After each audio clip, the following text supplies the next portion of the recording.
রঙিন কাগজ কেটে করা টুসুর সাজ এত সুন্দর লাগে, সেই ব্যাপারে খোঁজ করতে করতে দেখলাম সুদূর জাপানে প্রতি জুলাই মাসের 7 তারিখে যে তানাবাতা উৎসব হয়, সেখানে রঙিন কাগজ দিয়ে অরিগেমি করে এত সুন্দর সুন্দর নানান রকমের সাজ হয়, আর সেটা হয় অনেক অনেক জাঁকজমক করে।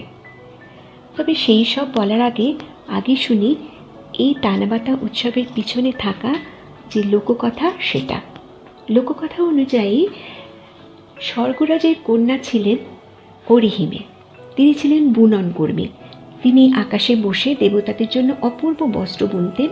তার বোনা কাপড় এতই সুন্দর ছিল যে দেবতারা অত্যন্ত সন্তুষ্ট হতেন। কিন্তু সারাদিন কাজ করতে করতে অরিহিমের মনে গভীর দুঃখ জন্মায় যে তার জীবনে ভালোবাসা নেই, সঙ্গী নেই। কন্যার দুঃখ দেখে স্বর্গরাজ তাকে পরিচয় করিয়ে দেন হিকোবেশি নামে এক গোপালকের সঙ্গে, যিনি আকাশগঙ্গার অপর পারে স্বর্গীয় গুরুদের চড়াতেন। প্রথম দর্শনে প্রেম, তাড়াতাড়ি তাদের বিয়ে হয়ে যায়। কিন্তু বিয়ের পর তারা প্রেমে এতই নিমগ্ন হয়ে পড়েন যে নিজেদের কর্তব্য ভুলে যান। অরিহিমে আর বস্ত্রও বুনতেন না, আর হিকোবেশিও গরু চড়ানোয় অবহেলা করতেন। এতে স্বর্গরাজ ক্রুদ্ধ হয়ে তাদের দুজনকে আকাশগঙ্গা দিয়ে আলাদা করে দেন।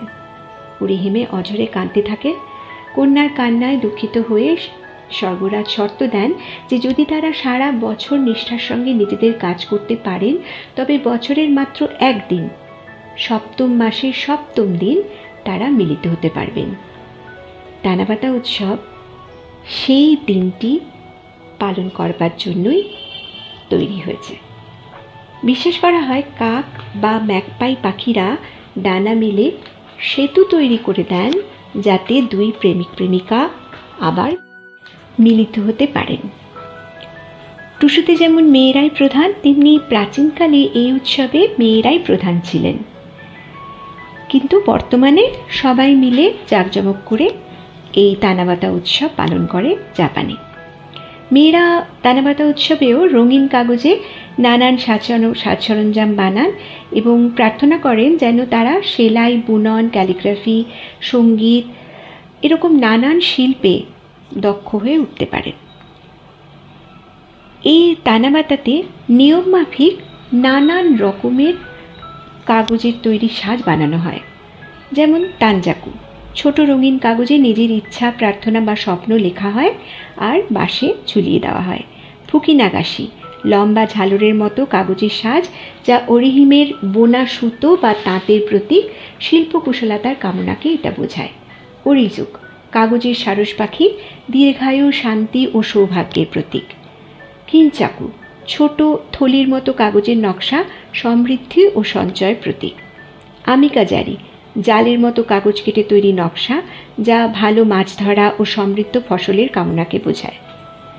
কামিগোরোমো, ছোট কাগজের পোশাক, ভালো স্বাস্থ্য ও দক্ষতার প্রতীক। টুসুর মতোই তানাবাতাও শস্য ও কৃষির সঙ্গেও সম্পর্কিত। প্রাচীন জাপানে এটি ছিল ধান চাষ ও ফসলের প্রার্থনার উৎসব। মানুষ বিশ্বাস করত আকাশের নক্ষত্র দেবতাদের সন্তুষ্ট করলে ভালো বৃষ্টি, সমৃদ্ধ ফসল ও কৃষি সম্পদ লাভ করা যাবে। বিশেষ করে সপ্তম মাস ছিল ধান গাছের বৃদ্ধির জন্য অত্যন্ত গুরুত্বপূর্ণ সময়। তাই এই উৎসব কৃষি জীবনের আশীর্বাদ কামনার সঙ্গে যুক্ত হয়ে পড়ে। টুসু আর তানাবাতা আমাদের ঘরের উৎসব আর শুধু জাপানের উৎসব, দুয়ে কেমন মিল দেখুন। দুই উৎসবই সৃষ্টির উৎসব, দুই উৎসবই মাতৃশক্তির উৎসব। মা বোনেরা করছেন এই উৎসব মূলত, আর শস্য, ফসল এসবই তো সৃষ্টির, মাতৃশক্তির আরাধনাই বলি। মানুষের তৈরি সীমায় আমরা আবদ্ধ, আমাদের পায়ে বেড়ি পড়িয়েছি আমরা নিজেরাই। ভুলে যেতে পারলে এই গোটা বিশ্বটা সবার জন্য সমানভাবে ছড়িয়ে আছে, তাই না?